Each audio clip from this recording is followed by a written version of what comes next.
Hola, hola, hola, está el maestro Jorge Santa Cruz en el podcast. Bienvenido, Jorge, gracias por conectarte con nosotros.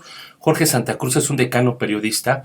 Además lo he invitado para hablar de las despedidas del Papa Francisco, porque en el tiempo que yo lo conozco es uno de los pocos periodistas que ejerce el catolicismo, cercano a la religión. Y bienvenido, Jorge, ¿cómo estás? Pues mi querido Emanuel, muy bien, muy contento de poderte saludar, de saludar a tu audiencia. Sé que el canal va muy bien. Pues de También, repente luego va, pero bueno, se trata de ir sí, así nos pasa. abonando y avanzando. Así nos pasa. Efectivamente, abordando un tema que pues es controversial. Un servidor, sí, sí lo es católico. Y el catolicismo que practica es el catolicismo que fue sistematizado, si así se me permite, que fue codificado por el Papa San Pío V en el ya muy lejano año de 1570. El Papa San Pío V codificó, por ejemplo, la liturgia en latín y además ordenó que nadie, aunque fuese papa, que nadie modificara la liturgia y que nadie hiciera a un lado a la tradición y al magisterio de la iglesia. Entiendo que eres más conservador, Jorge, entonces un poco más apegado a la tradición, al rito católico como se ha venido instruyendo por cientos de años, ¿no? Es el Sí, culto más importante del mundo. sí, si ¿Cómo, tú me dices conservador, tradicionalista, sí, sí. qué es para ti, qué fue el papado de Francisco, qué fue el periodo de Jorge Mario Bergoglio? ¿Cómo lo revisas tú?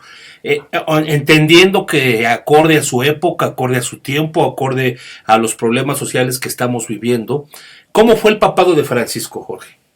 Bueno, lo que tu servidor dirá, lo dirá sí como periodista y también como un practicante del catolicismo tradicional. Eso es indisociable. Tú me preguntas, ¿cómo fue? Bueno, el papado de Jorge Mario Bergoglio fue la continuación de un proceso reformador, de un proceso, llamémosle, contrario a lo que fue la práctica del catolicismo desde aquel año de 1570 hasta la muerte de su santidad el Papa Pío XII en octubre de 1958. En todo este periodo, la Iglesia tuvo como prioridad la salvación de las almas, el que los fieles lograran el perdón, la misericordia de Dios en el día del juicio final particular, y después de un periodo de purificación, de un periodo de purga de penas en purgatorio, lograran llegar limpias a la patria celestial, al cielo, y estar a la derecha de Jesucristo, segunda persona de la Santísima Trinidad. En el catolicismo hay un solo Dios. Es un Dios uno y trino. Dios Pero Padre, Dios Hijo, Dios Espíritu Santo, entiendo, Dios, ¿no? ese Dios uno y trino es Dios Padre, Dios Hijo y Dios Espíritu Santo. Que hasta entiendo es la misma persona o se consigue como la... Sí, Es o... la misma persona, pero se manifiesta de tres maneras diferentes. A una nieta pequeña que tengo y que me preguntaba, le di un ejemplo más o menos gráfico. Ella tiene pocos años. Le pregunté, ¿cuántas manos tienes? Y me dijo, 2. Pero ¿cuántas personas eres tú? Y me dijo, yo soy una persona con 2 manos. Es una persona con 2 manos. Y luego le pregunté, ¿y cuántos dedos tienes en una mano? Y me dijo, en una mano tengo 5 dedos. O sea, es la misma mano, pero con 5 dedos. Sí. El problema, o no sé si llamarlo problema, y enseguida te devuelvo el micrófono y la cámara, es que estamos ante un misterio de fe. No es algo que la ciencia humana pueda comprobar. Y aquí se trata de, ¿crees o no crees? Y Dios, este Dios uno y trino, nos hizo libres. Es Él que no quiere, hay él cosas no tan quiere. inexplicables, Jorge, cosas tan que es imposible.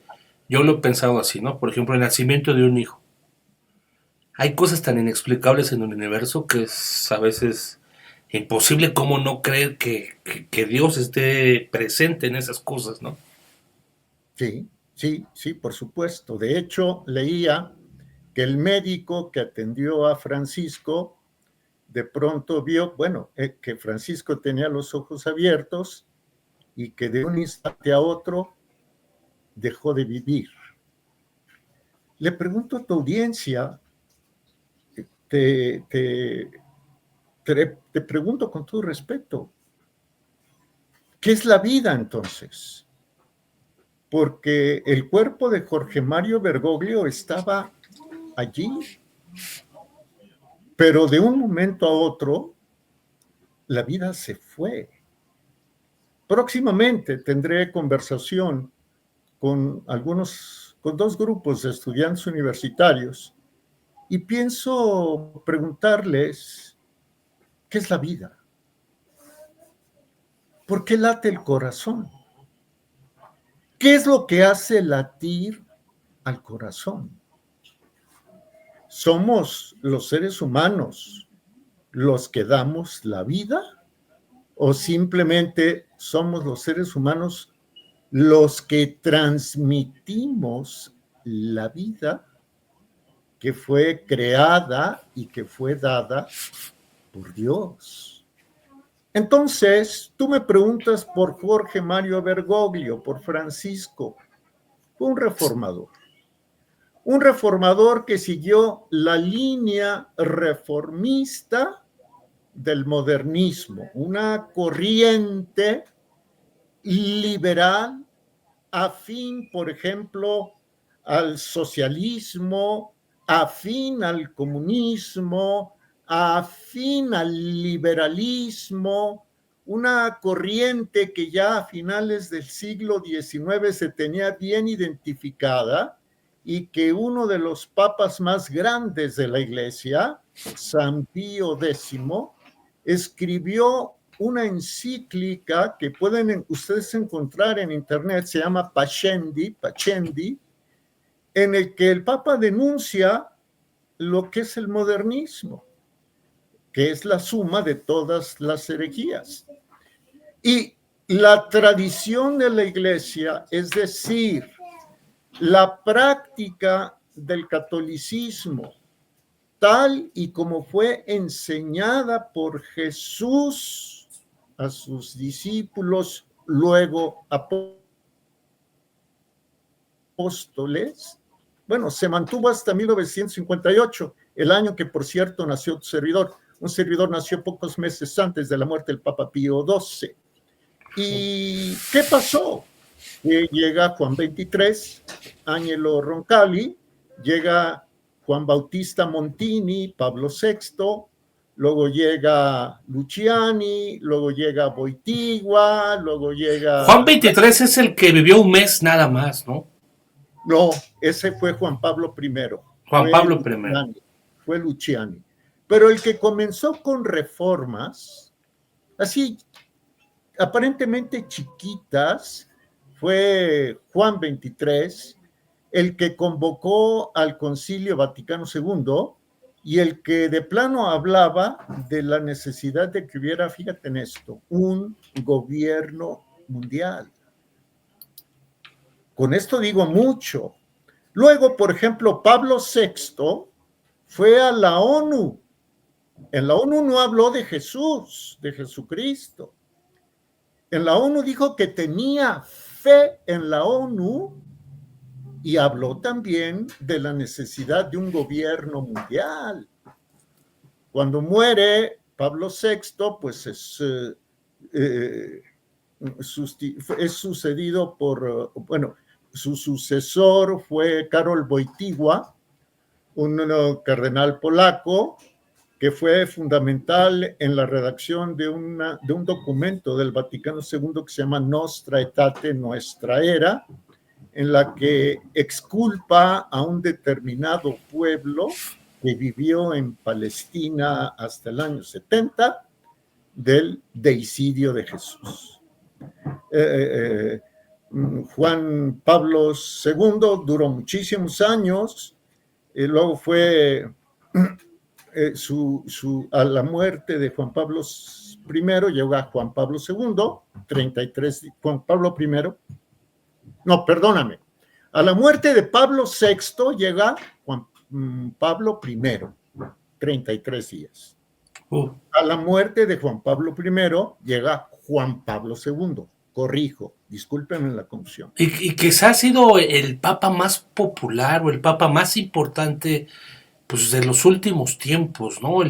El poder que logró, sobre todo, no el poder, sino el carisma que tenía Juan Pablo II, al menos en América Latina. Bueno, pues con México vino 5 o 6 veces. Jorge. ¿Te acuerdas que siendo compañeros en una emisora de radio nos tocó cubrir de una u otra forma la venida de Juan Pablo II? Sí, claro, bueno, estaba yo, no me acuerdo si fue Juan Pablo, pero en Radio 13, que yo empecé con el maestro Jorge Santa Cruz hace, pues ayer o antier, quizá 25 años, querido Jorge. Y luego coincidí mucho contigo en las transmisiones, por eso sé el conocimiento que tienes de la religión católica y además del fervor que tienes también por la Virgen María, igual que Francisco, porque coincidí mucho contigo en las tradicionales mañanitas en la Basílica de Guadalupe, tú por alguna estación de radio, yo por algún portal de internet también en varias ocasiones, por eso te quise consultar. Pero a ver, regresando al vértice que te decía, Francisco, entiendo, ¿te gustó o no te gustó su papado? ¿Sirvió, no sirvió su papado? ¿Cómo debemos entender estos tiempos en que, bueno, pues se va el Papa entendiendo que ya era una persona mayor, 88 años, pero en momentos tan convulsos, Jorge, que llega el loco de Wall Street, Donald Trump, que estamos viviendo muchas circunstancias tan importantes en estos momentos de la historia, frente a qué estamos, cómo sentiste este papado y hacia dónde debemos de ir, Jorge, o hacia dónde va la iglesia. Este papado, te digo, fue una continuación de los, entre comillas, papados reformistas de los ya mencionados Juan XXIII, Pablo VI, Juan Pablo I, Juan Pablo II, Benedicto XVI y luego de Francisco.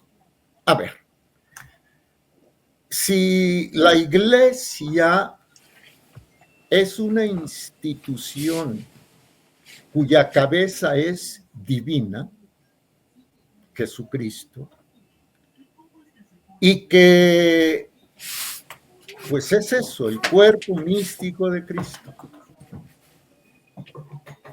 Como institución divina, la iglesia es, 1, infalible, y 2, fíjate lo importante que voy a decir, no solo es infalible, sino que sus enseñanzas son siempre actuales. O sea, la palabra de Dios no se puede corregir, siendo Dios la perfección. Y La palabra de Dios es siempre actual, porque los problemas de índole teológico, moral, de fe, de costumbres, etcétera, serán en esencia y son en esencia siempre los mismos. Entonces, pretender reformar la palabra de Dios y pretender actualizarla no es sino más que un acto de soberbia y de apostasía. Tú me podrás decir, oye, pero ¿y los abusos cometidos por los pederastas, por ejemplo? Y yo te voy a decir, sí, evidentemente, claro que los ha habido, pero los cometió la iglesia. ¿Es culpa de la iglesia o son culpa de clérigos que no supieron estar a la altura o no quisieron estar a la altura del compromiso que ellos o ellas asumieron? Al decir ellas, no es porque esté hablando en el lenguaje de ideología de género, sino al referirme a A religiosos. personas, sí. Claro, claro. Entonces, lo que hizo Francisco fue seguir poniendo a la iglesia en armonía con el mundo. Ese es el meollo de todo. ¿Por qué los papas anteriores a Juan XXIII son acremente, de manera muy acervísimamente criticados? Me voy a referir a los dos últimos previos al Vaticano II. El Papa Pío XII, el Papa Pío XI, por decir algunos. ¿Por qué son tan criticados por el mundo? Porque mantuvieron el dogma, la tradición, la liturgia como debía de ser.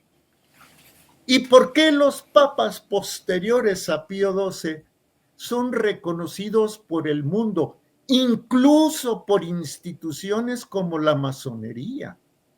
Ahí está lo que dijo la masonería italiana recién, que murió Francisco, o la masonería argentina. Entonces, una de dos, o crees o no crees. Una de dos, o estás con Cristo o no estás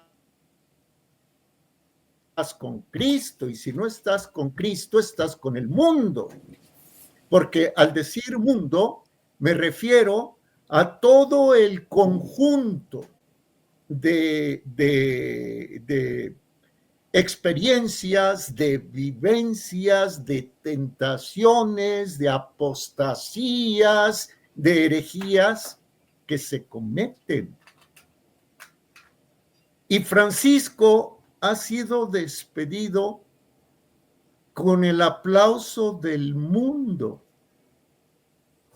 Aquí a la gente muy respetuosamente le pregunto, usted que nos está viendo, ¿por qué cree que Francisco ha sido despedido de esta manera?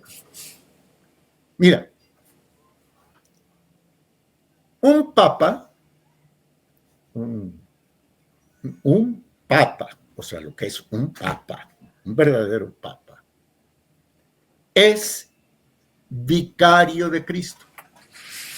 ¿Y qué es ser vicario de Cristo? Ser el representante de Cristo en la tierra y la cabeza máxima de la iglesia. ¿Fundada por quién? Por Cristo. Pero resulta que Francisco, por ejemplo, No quiso que se le llamara vicario de Cristo. Se conformó con el título de obispo de Roma, incluso hasta el final de sus días. O sea, Francisco rechazó ser considerado representante de Cristo en la tierra y el jefe de la Iglesia Católica en representación de Jesucristo. ¿Y dónde lo podemos comprobar? Porque, a ver, hechos, sí, correcto. Ustedes pueden consultar el anuario pontificio del año 2020, de abril de 2020, creo que se publicó el 15 de abril del 2020, y por órdenes de Bergoglio, de Francisco, se le añadió a este anuario pontificio una sección. Y esa sección fue titulada, valga la expresión, la repetición, títulos históricos.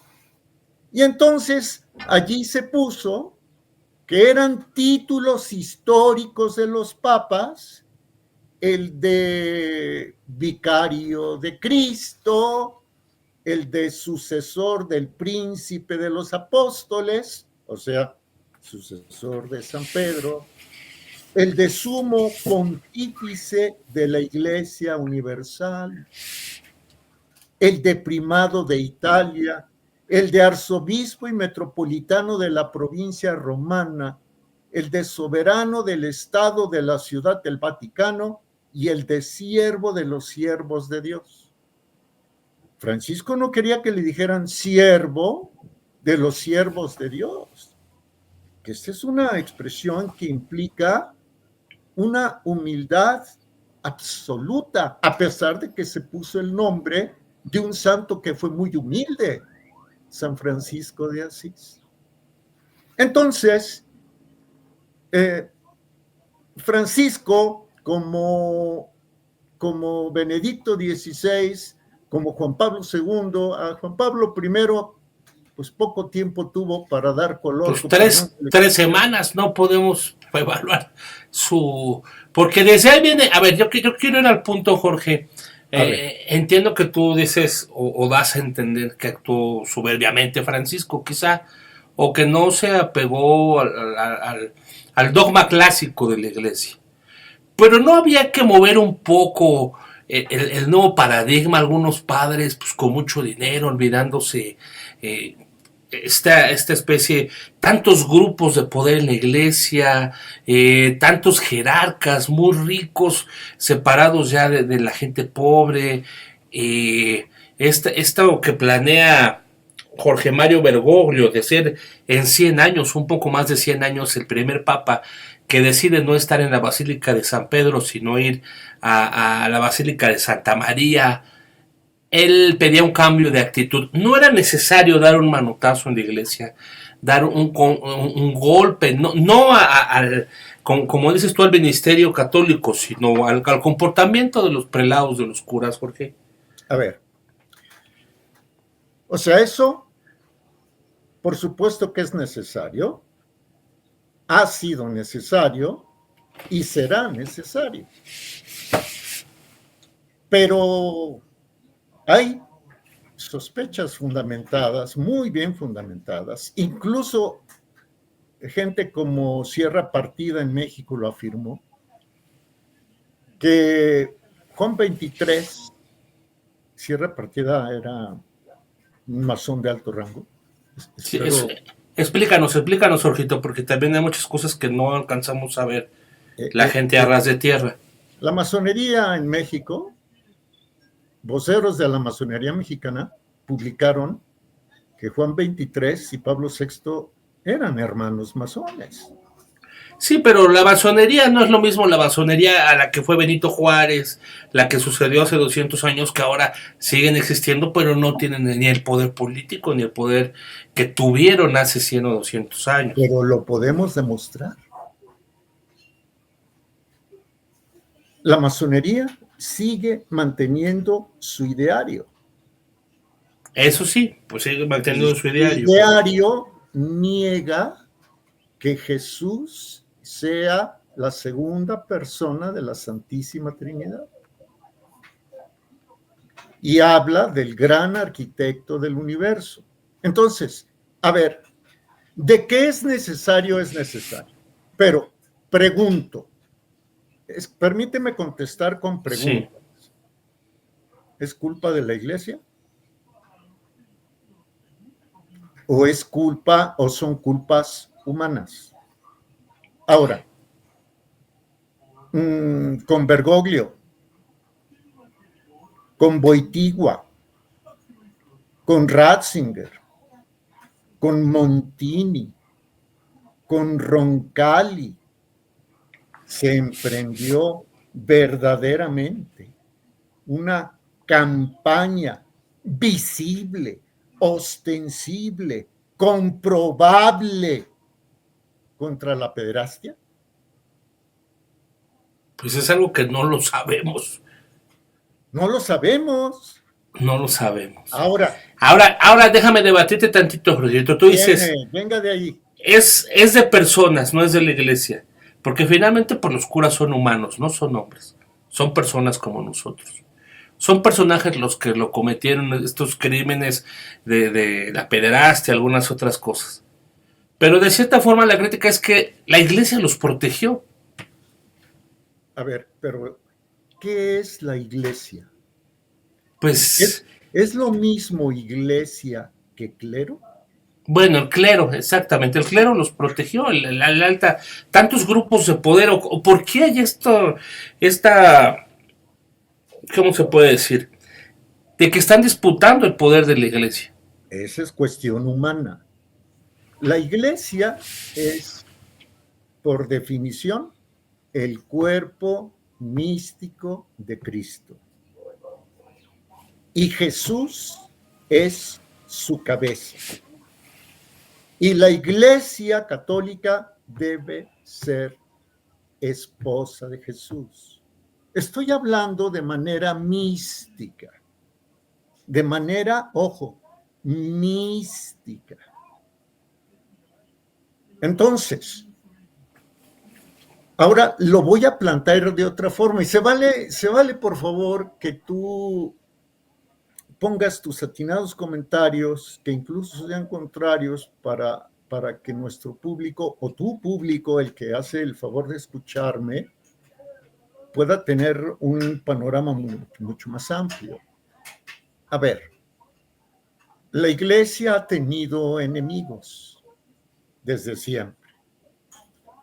Tuvo un periodo de relativa tranquilidad y paz, pues fue un periodo largo, 1000 años, en la Edad Media. Y luego empezó a ser combatido no solo por quienes crucificaron a Jesús, sino por los discípulos de quienes crucificaron a Jesús o herederos ideológicos. Y estas personas o estas corrientes o estos grupos infiltraron a falsos padres, a falsas monjas, a falsos obispos, etc. Si ustedes buscan en internet infiltración en la Iglesia Católica, encontrarán documentos muy interesantes. Entonces, no necesariamente todo, ahí voy contigo, no necesariamente todo se debe a la debilidad del clero, de parte del clero, sino que la iglesia fue infestada desde dentro. Y eso lo denunciaron, por ejemplo, San Pío X y otros, pero te devuelvo, otros papas, te devuelvo cámaras, micrófonos, mi querido Manuel. No te escuchamos. Creo que tu micrófono está en silencio. Perdón, Jorgito, discúlpame. Ahí está. Pues imagínate la iglesia, en todos los años que tiene, me imagino que es la edad de Cristo, la edad del mundo, ¿no? 2025 años, todo lo que se ha hablado al entorno de la institución, que si hubo una papisa, que si el papa que duró un mes, quizá hay esta suspicacia de que algo sucedió porque quería hacer una reforma y alguien, hola princesa, alguien quizá le arrebató la vida. Entonces, entendiendo que la iglesia pues son humanos, bueno, la curia, tú nos explicas la curia, que son los hombres que organizan, que administran, que mueven a la iglesia, porque por la iglesia es Jesucristo en sí mismo. ¿Hacia dónde debe ir en estos momentos la iglesia? ¿Hacia dónde va? ¿En qué momentos estamos? Qué interesante pregunta. La iglesia,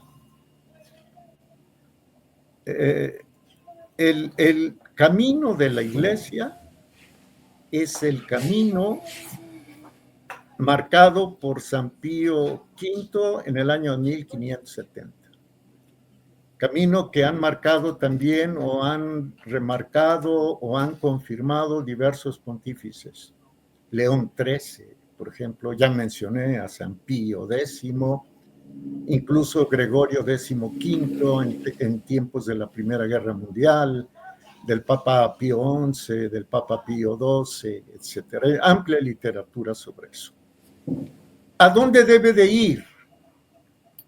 Al culto, a rescatar el culto divino.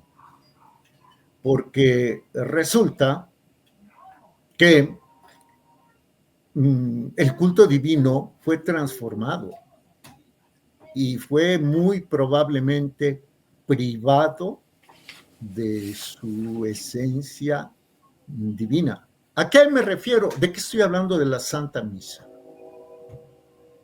Juan XXIII, que convocó al Concilio Vaticano II, luego el Concilio Vaticano II y luego el sucesor de Juan XXIII, Pablo VI, este último de plano modificó la misa.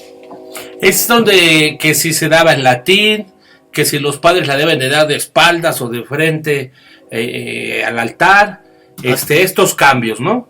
Atisbas, pero no es eso lo fundamental. A ver, muy rápido, ¿por qué el latín? Para que la misa se diga exactamente igual en cualquier punto de la tierra, en cualquier hora. ¿Por qué de espaldas a la feligresía? Porque el altar simboliza místicamente el monte donde nuestro Señor Jesucristo fue privado de la vida, donde fue asesinado, donde fue crucificado, aunque Él murió por su propio poder a la hora que Él quiso.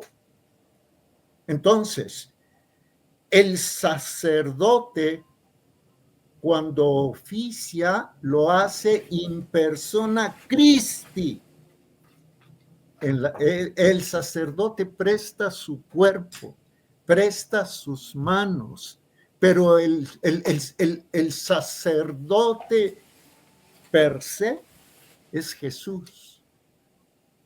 La última cena, Emanuel, fue la primera misa. El Jueves Santo se instituye la Eucaristía, ahí voy a lo del latín y todo eso. Qué interesante, la última cena fue la primera misa. De ahí se toman todos estos ritos, ¿no? Sí, y el primer sacerdote, ¿sabes quién fue? Jesús. Claro, él fue el primer sacerdote, él es el sacerdote por excelencia.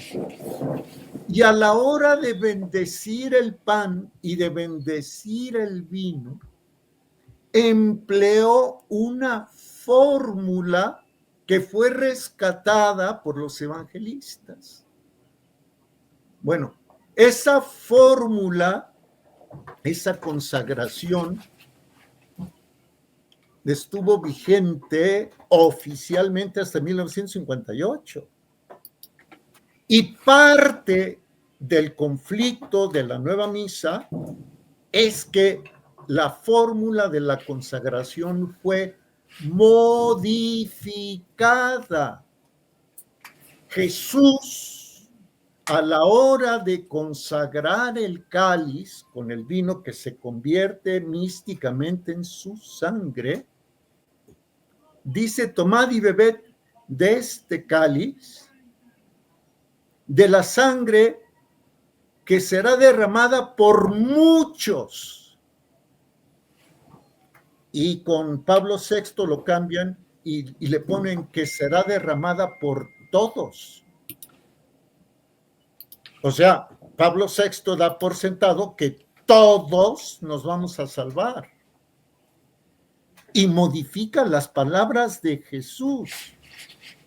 Y hubo 7 teólogos protestantes que formaron parte del cuerpo consultor de Pablo VI para modificar la misa. Entonces, el tema no nada más es si de espaldas, si en latín, vamos, el sagrario donde se reserva el Santísimo está a la mitad del altar. Y el modernismo vigente desde sobre todo a Juan XXIII no le dio tiempo, de Pablo VI para acá, incluso lo han movido a un lado, a un costado, incluso que no se vea el sagrario. ¿Sabes?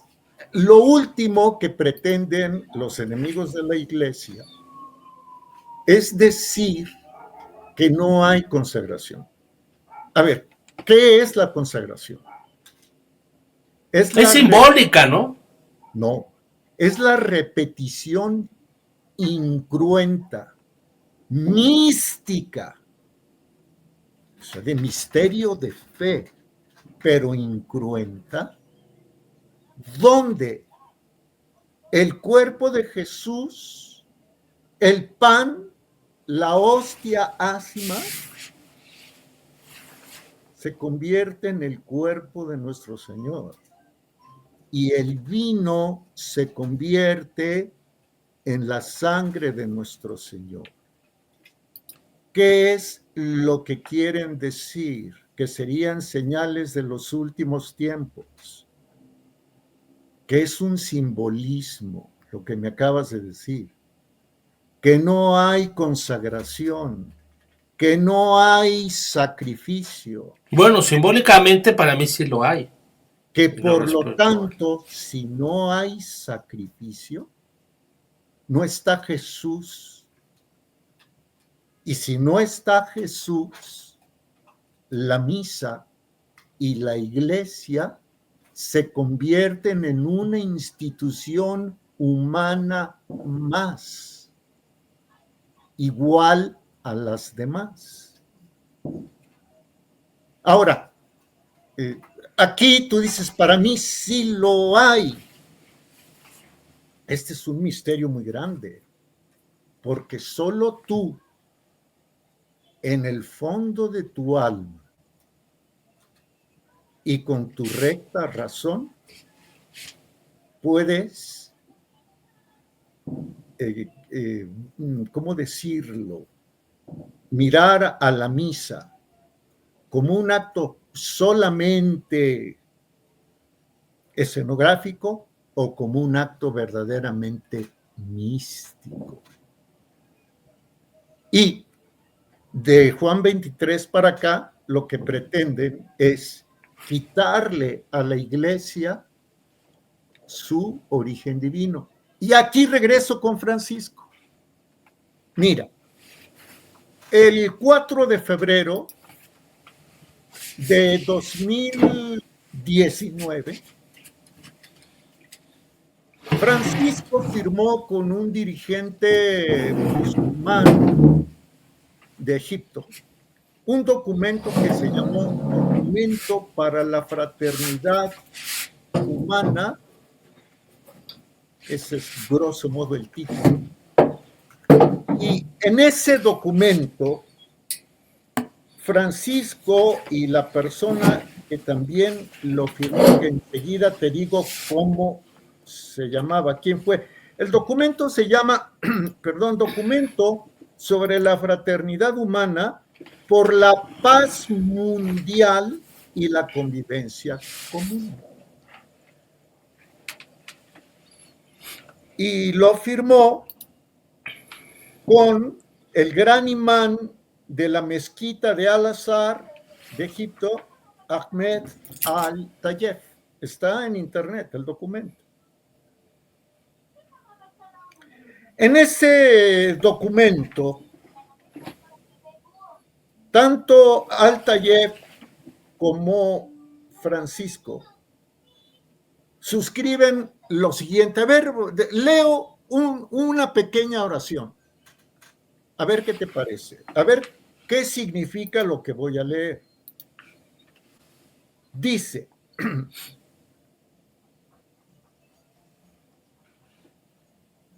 este documento, siguiendo los documentos internacionales precedentes que han destacado la importancia del rol de las religiones en la construcción de la paz mundial, declara lo siguiente. ¿Cuál es la fuente para ellos? Los documentos internacionales, por ejemplo, de la ONU, por citar alguno. Y luego fíjate lo que dice: la fuerte convicción de que las enseñanzas verdaderas de las religiones invitan a permanecer anclados en los valores de la paz, a sostener los valores del conocimiento recíproco, de la fraternidad humana, uno de los fundamentos de la masonería, y de la convivencia común. A ver, dicen ellos, dijo Bergoglio, dijo Francisco, la fuerte convicción de que las enseñanzas verdaderas de las religiones. Se necesitará desde este punto de vista ser católico para aspirar a la salvación. ¿Será solamente desde este punto de vista el catolicismo el arca de salvación? ¿O también se podrá salvar el alma por las enseñanzas verdaderas de otras religiones? Jesús dijo: yo soy la verdad, el camino. ¿Quién es la verdad? Es Jesús, Jesucristo. ¿Cuál es la religión verdadera? La que fundó Jesús. ¿Cuáles son las enseñanzas que llevan al alma a la conversión y a tratar de ganarse el cielo?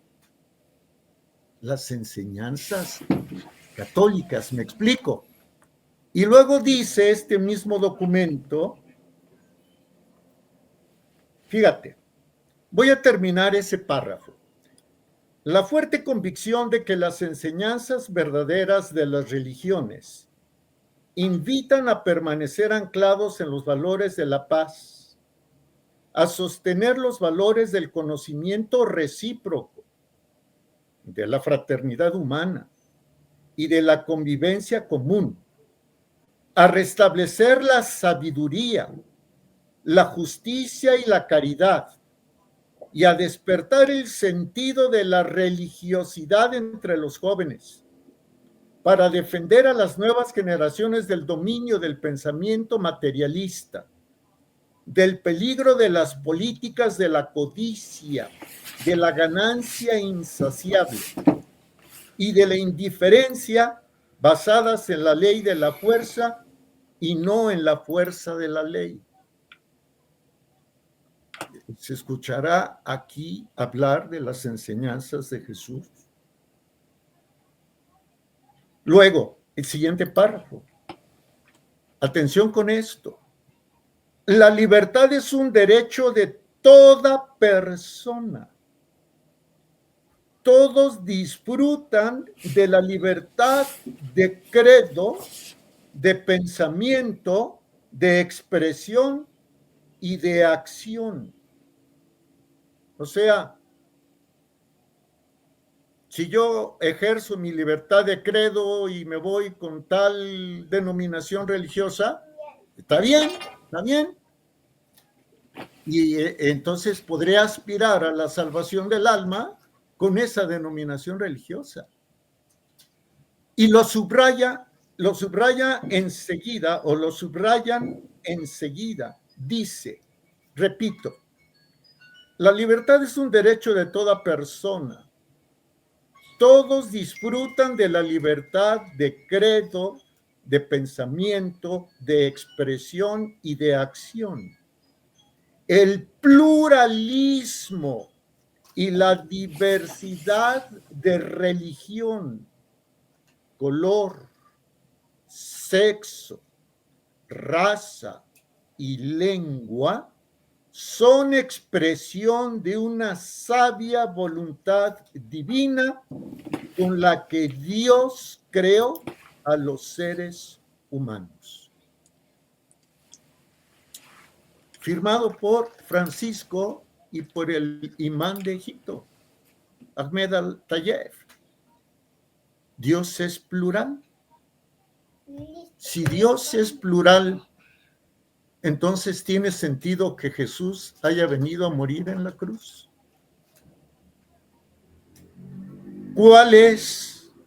¿Qué es lo deseable para la Santa Iglesia Católica, Apostólica y Romana? Regresar al camino de la tradición, del verdadero magisterio, de las enseñanzas de los doctores de la Iglesia. Yo les pido, y con esto concluiría, a menos de que tú dispongas otra cosa, les pido reflexionar en lo siguiente, mi querido Emanuel. Si Jesucristo es infinitamente justo, y si se proclamara su realeza en el mundo, Jesucristo sería fuente de paz. O sea, ¿qué es lo que se debe procurar? Que todos sigamos la palabra de Jesús, que no es otra cosa que la palabra del Padre. Lean el Evangelio de San Juan, capítulo 8, después de que impidió que se apedreara a la mujer adúltera. Cuando le dicen que él no es el Cristo, y Jesús responde, yo solo vengo a hablar de la palabra que he oído de mi Padre. Y si ustedes no escuchan mi palabra, estoy parafraseando, pues es que no son hijos de mi Padre. Mi Padre es veraz como yo lo soy. Si Jesús es veraz y sigue siendo veraz, aunque le disguste al mundo, el verdadero camino es Jesús, dicho en el sentido católico amplísimo de la palabra. Al mundo no le gusta. Por eso, mi querido Emanuel, ¿qué significa que los santos padres que mantuvieron incólume el dogma enseñado por Jesucristo sean acremente criticados? ¿Y qué significa que aquellos que, como Francisco, se dedicaron a hablar de que quién es él para juzgar a las personas gay, o de que se debe combatir el cambio climático, o de que se le rindió culto a una diosa pagana como la Pachamama en el Vaticano? ¿Qué significa eso? Pío XII hubiera encabezado una ceremonia litúrgica en honor de la diosa de la fertilidad, la Pachamama. ¿Qué es lo que confunde? Lo que confunde es que independientemente de sus hechos, luego utilizaba un lenguaje en apariencia católico. Por ejemplo, en su testamento, él se entrega a la intercesión de María.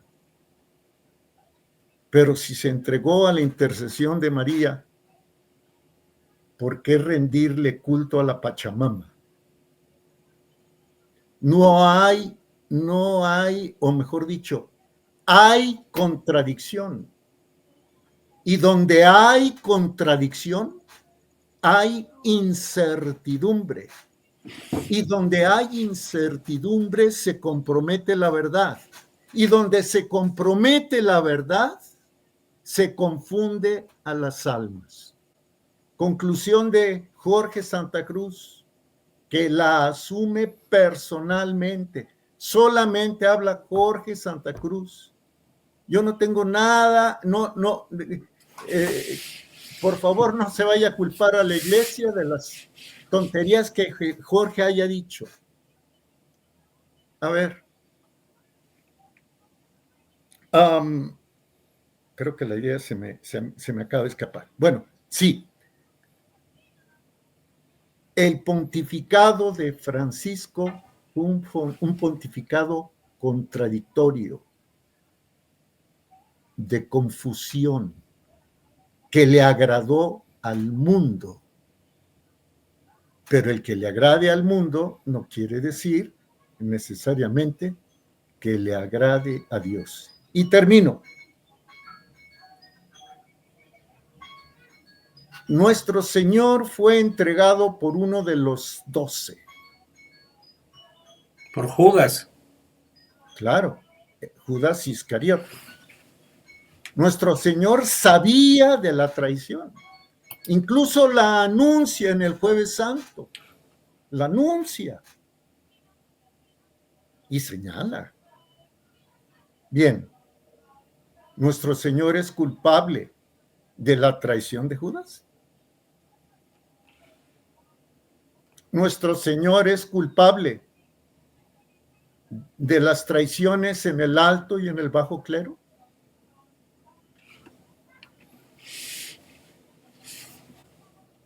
Es para pensarlo, ¿no? Mi querido Manuel, no sé, perdón si agobié. Pero... No, es una posición, comentarios muy, muy importantes en momentos que tú dices, estamos confundidos, no sabemos bien a bien qué está pasando.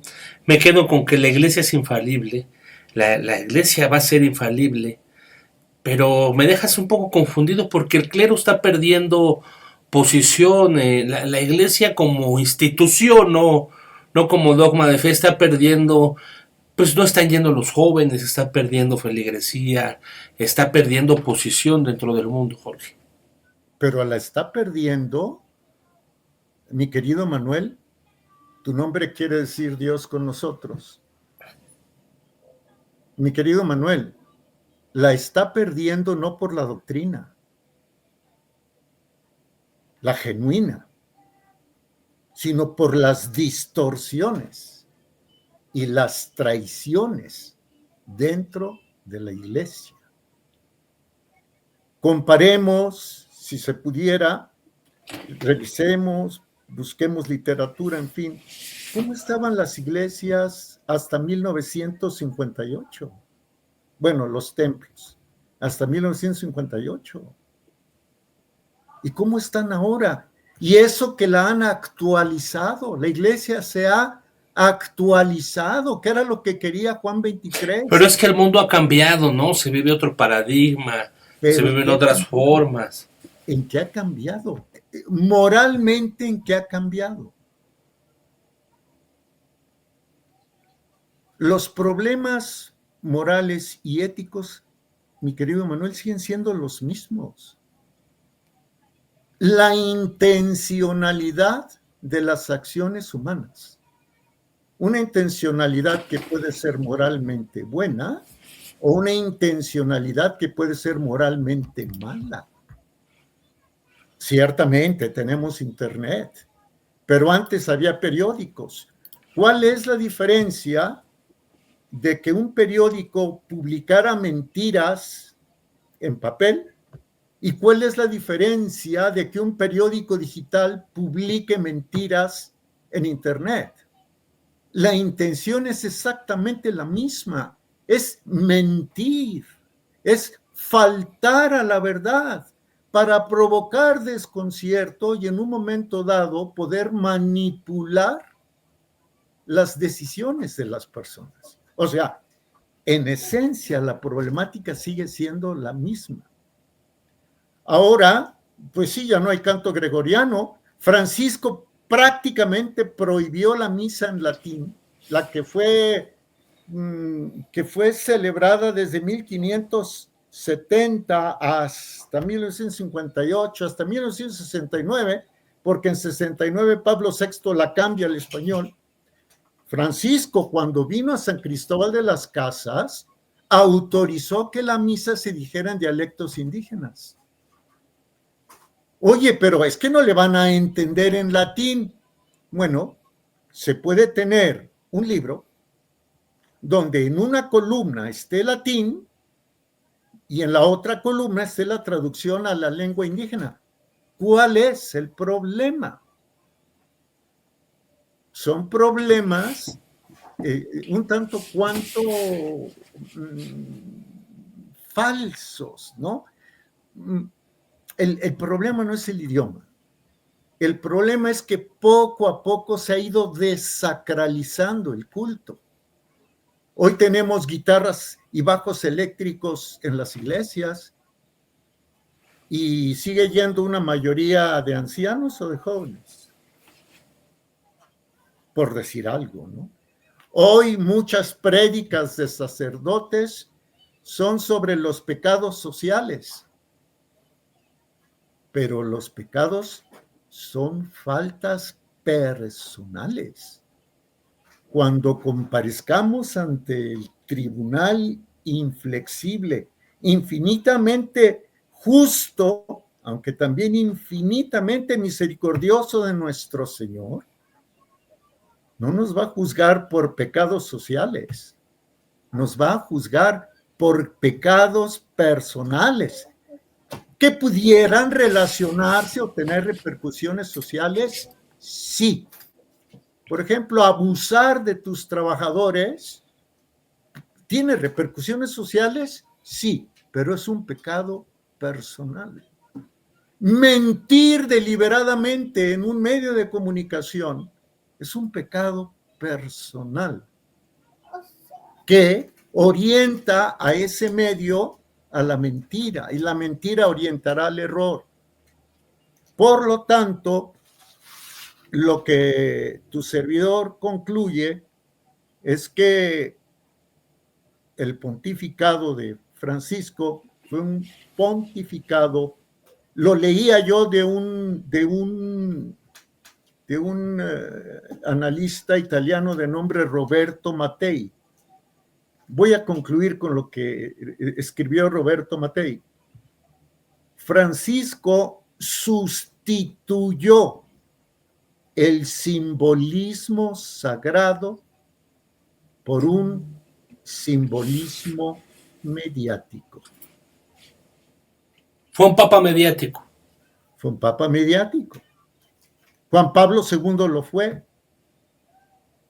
En menor medida, en mucho menor medida, pero intentó congraciarse con el mundo también y con ciertos grupos de poder. Ratzinger, Benedicto XVI.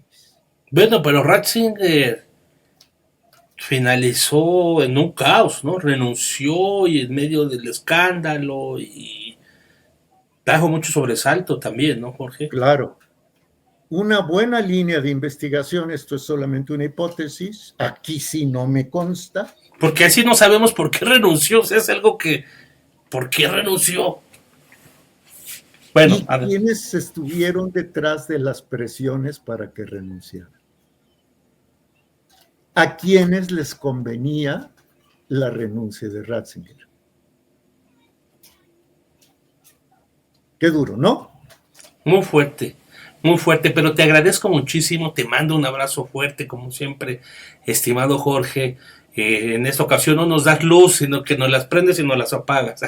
Pero eso No, no. es muy polémico y es muy importante hablar de estos temas, de lo que nos acontece, de lo que nos pasa, tratar de explicar a las personas que amablemente nos siguen, nos acompañan. Y bueno, pues pueden seguir a Jorge en su canal Jorge Santa Cruz Periodista, donde bueno, constantemente sube tesis muy. Luego yo me quedo pensando, más que entender todo lo que sube a su canal, mi querido Jorge Santa Cruz. Te mando un abrazo fuerte, Jorge. ¿Con qué te quedas? ¿Con qué subrayas? ¿Con qué tenemos que estar pendientes en los próximos días? Pues mira, me quedo con que sobre toda potestad humana está la potestad divina y que el final del actual caos, que quizás ya esté cerca, será obra divina. Cuando Caifás, ¿A qué te refieres con el final del actual caos, Jorge? ¿Que ya se va a uh, acabar o que ya se va a el acabar? inicio de la gran apostasía, fuera. ¿Fuera de qué? De la verdad, de la verdadera comunión, fuera de la iglesia, en fin. Me refiero con que es muy probable que estemos no en el final de la historia, pero sí muy cerca de la gran tribulación, donde Roma se convertirá en la sede del anticristo. Uh, A quien desee leer, está aprobado por la iglesia lo que les voy a decir, las revelaciones hechas por Melania. Lean las revelaciones que le dio la Santísima Virgen María en la Salet a casi mediados del siglo XIX, a dos chiquitos, un hombre y una mujer. ¿Fátima o...? No, Fátima, este fue, si no me equivoco, en 1846, 19 de septiembre de 1846, las apariciones en la Salet. En la salida. Yo les ruego que si me equivoco por días o algo así, me tengan piedad de que mi memoria a veces o muchas veces falla. Y la de Fátima, allí hay mucha controversia. Fátima fue en 1917. Juan Pablo II intentó ponerle fin al misterio diciendo que el tercer secreto era que iba a haber un atentado contra el romano pontífice y que le había tocado a él. Palabras más, palabras menos. Pero existe la versión de que el tercer secreto de Fátima habla de que la apostasía reinará en el mundo. Y al reinar la apostasía, esto significará la condenación eterna de miles de millones de almas. Es muy fuerte, muy fuerte. Gracias por permitirme hablar con esta libertad. Yo lo expongo humildemente ante todos ustedes, cada quien que tome la postura que considere correcta. Sugiero investigar en fuentes documentales serias. Hay 3 axiomas fundamentales en lógica. Uno es el principio de identidad. Toda idea es igual a sí misma. La verdad es igual a la verdad. La mentira es igual a la mentira. El catolicismo es igual al catolicismo. El segundo axioma es el principio de contradicción, que te dice, si una idea si se te presenta una idea igual a sí misma y se te presenta la misma idea diferente de sí misma, una de las dos es falsa. En la contradicción hay un elemento de falsedad. El catolicismo es igual al catolicismo. El catolicismo no es igual al catolicismo. ¿Cuál premisa es la verdadera? La primera, porque tenemos de respaldo el principio de identidad. Y luego viene el principio de tercero excluido, que te dice que entre dos afirmaciones contrarias no puede haber una conclusión intermedia. La verdad es la verdad. La mentira es la mentira. No es válido decir que media verdad es igual a media mentira. O es verdad o es mentira. Entonces, me quedo con que si este pontífice fue católico o no fue católico, no podemos decir que haya sido medio católico. Es mi conclusión, mi querido Emanuel. Muchas gracias, Jorge. Lo puedes seguir en periodismosinCompromisos.com, es la dirección de su blog, de su página de internet, en su canal Jorge Santa Cruz, periodista. Y bueno, pues nos dejas absortos con todo lo que nos dices, querido Jorge. Dios nos agarre confesados. Nos vemos en un próximo blog aquí en Noticias en Breve. Por favor, suscríbete al canal, déjanos tu comentario, es muy importante para que podamos avanzar y seguir trabajando con las tesis de Jorge y de muchos otros analistas. Un abrazo fuerte, querido Jorge. Abrazo fuerte, querido Manuel. Saludos a toda tu audiencia y gracias nuevamente por la libertad de expresión. Chao, chao, chao, chao. Nos vemos pronto. Buen fin de semana.